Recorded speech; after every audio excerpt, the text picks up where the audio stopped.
Alright. What is going on, everybody? Welcome back to the channel. Just got done working out. Took my protein shake and just lounged around for a few minutes, just calming down. But let's get back to it. The Knowledge Series, episode 3, starting right now. Now, we discussed the fitness intro, how you need to figure out what you want to do, and then you got to figure out how you're going to do it, and then you got to figure out when you're going to do it and how you're going to stay consistent throughout your journey. In episode 2, we talked about how you're going to formulate a plan and how you're going to figure out how to execute your plan and the benefits of actually doing an actual fitness lifestyle change from the couch potato life that you've been living. So episode 3, we're going to dive into more of the execution part of it. We're going to hit that knowledge and discuss things you should or should not do, and things you should follow and things you should not follow. So execution, how to execute your fitness plan, is huge. It's easy to write something down on paper or to get an idea in your head, find a gym membership, but then you have to figure out how to execute. And then that's what leads you to the internet, and the internet is what leads you to all the BS, right? Not that other phrase, but the bro science. There's a lot of bro science out there. There's so many people out there saying you don't got to do this, that you have to do that, that you don't got to do this, that you have to do that. So many people walk around with their shirts off saying this is how I did my job, this is how I did. Alright, the truth of the matter and the fact of the matter is that steroids and performance enhancing drugs are rampant in the fitness world. From bodybuilding competitions down to fitness enthusiasts. So you see someone who's shredded with veins and six-pack and chest and back and abs. I'm not discrediting all of them, but a couple of them are probably doing things that they shouldn't be doing to their bodies. Not saying that steroids or drugs are bad. If used in the right dosages at the right times and if cycled off correctly, they can be beneficial with very minimal health effects, but you should try and accomplish. Let's get into the bro science of it.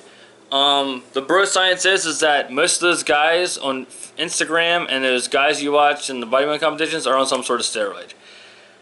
That's just the truth of the fact of the matter is, and if they're not on steroids, they still get paid to work out every single day of their lives as much as they want, and that's all they do. So to have someone like them tell you, oh, you can get 7-minute abs or 8-minute abs, or if you do Insanity for 30 minutes for a month every day, then you'll look just like Sean T. But that's not the truth.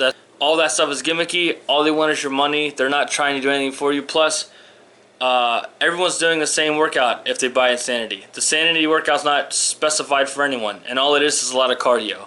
So yes, if you starve yourself and you don't eat a lot and you drink a lot of water and you do Insanity for 30 days, yes, you will look ripped.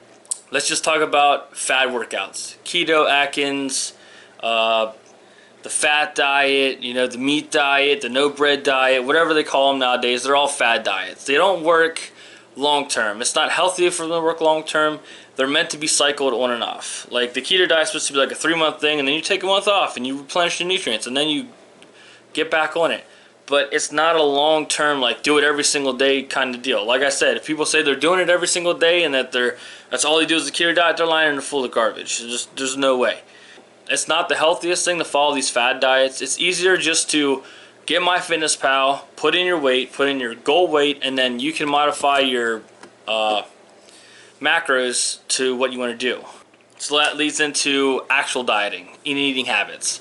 So eating habits should be specific to what you're trying to do, right? So if you're trying to put on muscle, you obviously need to eat more protein, eat less fats and carbs. That being said, you have to know when to eat more protein and when to eat less fats and carbs. The stereotypical thing is that you want to, if you're trying to stay your weight but keep gaining muscle, you want to eat 1 gram of protein for every pound of body fat you have. So if you're 212 pounds, you want to eat 212 grams of protein a day. And then you have to make sure you're supplementing enough carbs and fats into that diet to give you the energy to sustain that activity level.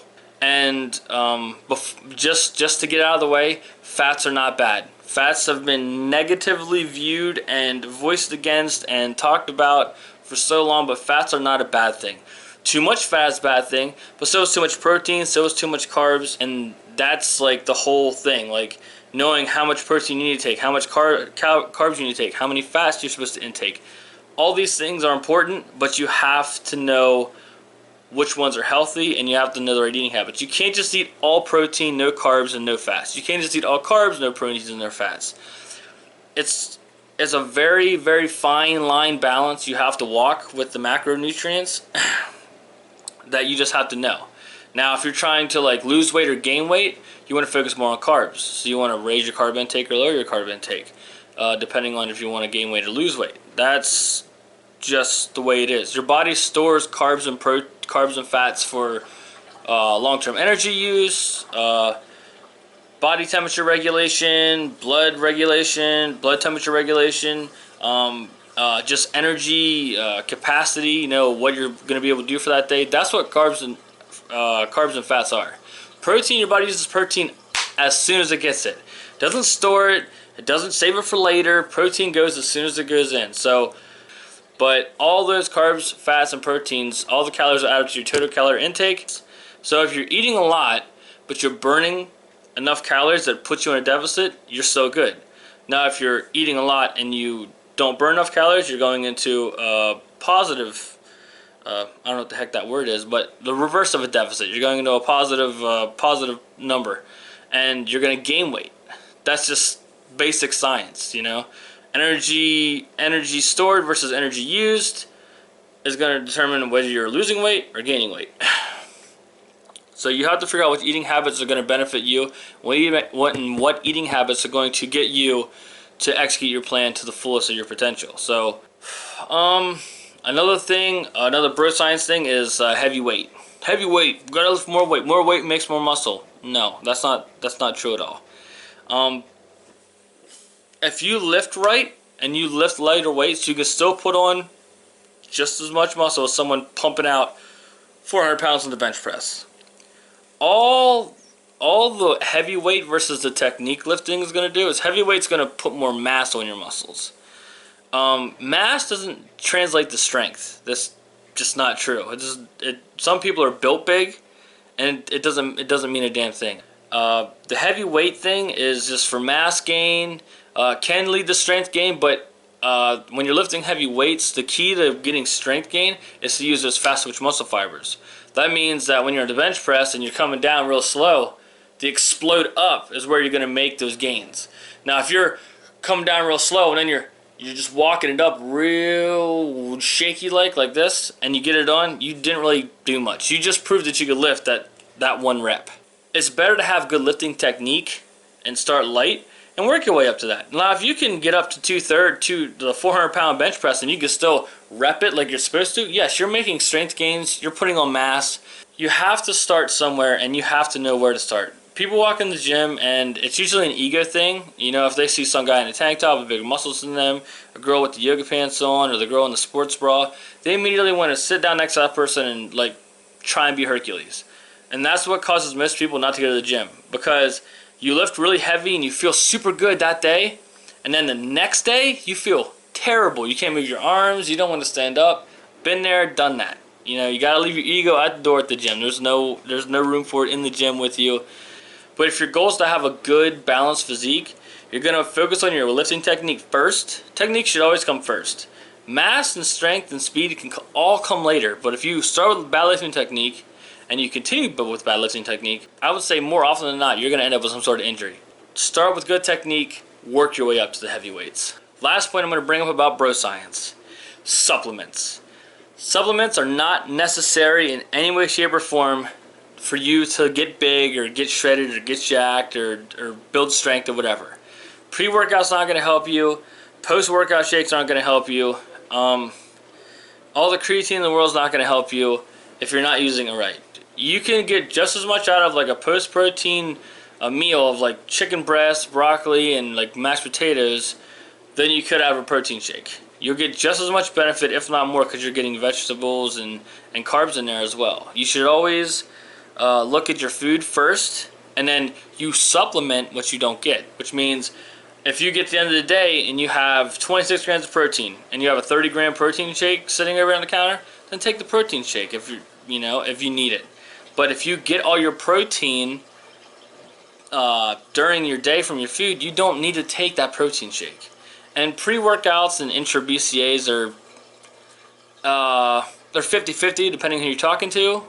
You either get the benefits or you don't, and that is all based on here. It is all a mental thing. I think pre-workouts and intras are all a placebo effect. Your best recovery food snack that you can eat is sleep. Sleep is your best recovery. Getting 6 to 8 hours of sleep after a workout day is key to building muscle. Oh, and I want to discuss body type and genetics, because that is a huge thing that is debated upon. Like, I'll never get a six-pack abs. No one ever know my family has six-pack abs. I just have bad genetics. Put in enough work and your body can change from a mesomorph to an ectomorph, or from an endomorph to a mesomorph. All it is body composition, and that is all taken care of by your eating habits, your macronutrients, and how much you're lifting. So you can't blame not executing on your body type or your genetic code or what your dad looks like versus what your grandpa looks like versus what your mom looks like. That doesn't matter. You're your own person. You decide what you look like. Eating habits will change the way you look, will change the way your body works, will change the way your body wants to do things, and will ultimately determine what you look like at the end of your workout period, your fitness, or during your fitness lifestyle change. So, that's just the bro science of it. All the BS out there. It's all based on personal preference. How much you're willing to sacrifice for your fitness lifestyle. If those six-pack abs are really, really, really important to you, then start drinking a lot of water and stop eating junk food. You have to find what works for you. You have to find out what eating habit works for you. What type of genetics do you have? What do you want to change? How do you want to look? What's your body type now versus what you want to look like later? Do you have a good lifting technique? Do you want to lift heavy? Do you want to stay light? Because you can get just as much of a pump lifting light weights as you can lifting heavy weights, as long as you're lifting correctly. Are you going to supplement? Are you going to supplement correctly, or are you going to over supplement and ruin everything that you put so much work into? It's a very fine line that you have to walk. Beautiful thing about fitness is, even if you step off the line, you can always get back on the line and keep moving forward. So that's all I got for you guys today. Hopefully you enjoyed the video. I know these are super boring with me just sitting on my couch talking to the camera, but I want to get the info out before I start actually putting practice into play. So drop a like if this video was good. Dislike if you don't, and then comment what you don't like. I need to know what I'm doing right, what I'm doing wrong, so I can continue improving myself. And yeah, subscribe if you're new. That would be great. I would love that. And just keep an eye out, guys. I'm going to be posting videos. Try posting every Monday and Friday. Try and keep them around 10 minutes, maybe a little more, maybe a little less, depending on the information load that I have and, just how much I have going on that week. So hopefully you guys are having a good day. Quarantine's almost over. Hopefully this place goes green so we can all go back to the gym. But until then, guys, peace out. God bless. Take it easy.